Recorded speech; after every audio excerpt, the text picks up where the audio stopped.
होमिओपॅथीच्या BHMS पदवीधारांनी पूर्ण केलेल्या CCMP अभ्यासक्रमधारकांना Maharashtra वैद्यकीय परिषदेमध्ये नोंदणी देण्याच्या निर्णयाविरोधात राज्यातील निवासी डॉक्टरांनी सुरू केलेल्या संपाचा आज दुसरा दिवस आहे। आंदोलनामध्ये राज्यातील 32 शासकीय आणि 5 महापालिका वैद्यकीय महाविद्यालयांमधील सुमारे 14,000 निवासी डॉक्टर सहभागी झालेत आणि त्यामुळे OPD, नियोजित शस्त्रक्रिया आणि शैक्षणिक सेवा बंद ठेवण्यात आली। शासनाने तातडीने लेखी निर्णय न घेतल्यास आजपासून आपत्कालीन सेवाही बंद करण्यात येतील असा इशारा सेंट्रल मार्डने दिलेला आहे।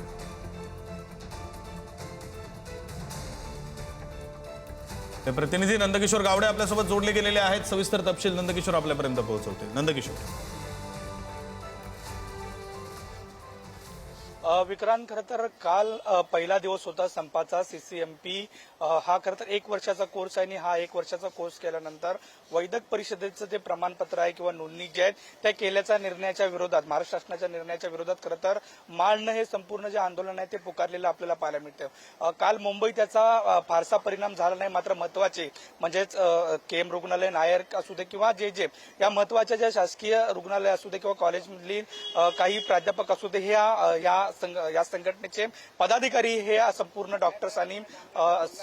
डॉक्टर्स आणि हे जे प्राध्यापक आहेत, त्यामुळे काही परिणाम जो आहे या प्रमुख जे आहेत त्या हॉस्पिटलवरती झालेला आपल्याला पाहायला मिळतो। प्रामुख्याने जर पाहायला गेलं तर काही जी संख्या आहे ती घटलेली आहे। आपण बघतोय की जेच्या बाहेर सुद्धा जे आहे ते काल आंदोलन झालेलं होतं, नायरच्या समोर सुद्धा जे आंदोलन झालेलं होतं, त्यांची प्रमुख मागणी जी आहे ती हा संपूर्ण जो GR आहे तो रद्द करावा हीच मागणी। आज दुसरा सुद्धा दिवस आहे। काल पाहायला गेलं तर साधारणपणे 1000 ते 1500 अशा पद्धतीची जी OPD संख्या असते ती संख्या रुग्णांची घटलेली आपल्याला पाहायला मिळत होते। नायर असू दे, KM असू दे, या ठिकाणी येऊन कमी लोकांनी जे आहे ते उपचार घेतलेले आहेत। मात्र ह्याची संपूर्ण पूर्वकल्पना या संपाची दिलेली असल्यामुळे पालिका प्रशासन असू दे किंवा रुग्णालय प्रशासन असू दे आणि जे अध्यापक असतात कॉलेजवरती त्यांचं त्या अध्यापकांना जे आहे ते हॉस्पिटलमध्ये बोलवलं होतं, त्यामुळे फारसा परिणाम काल झालेला नाही। मात्र आज सुद्धा हा दुसरा दिवस आहे।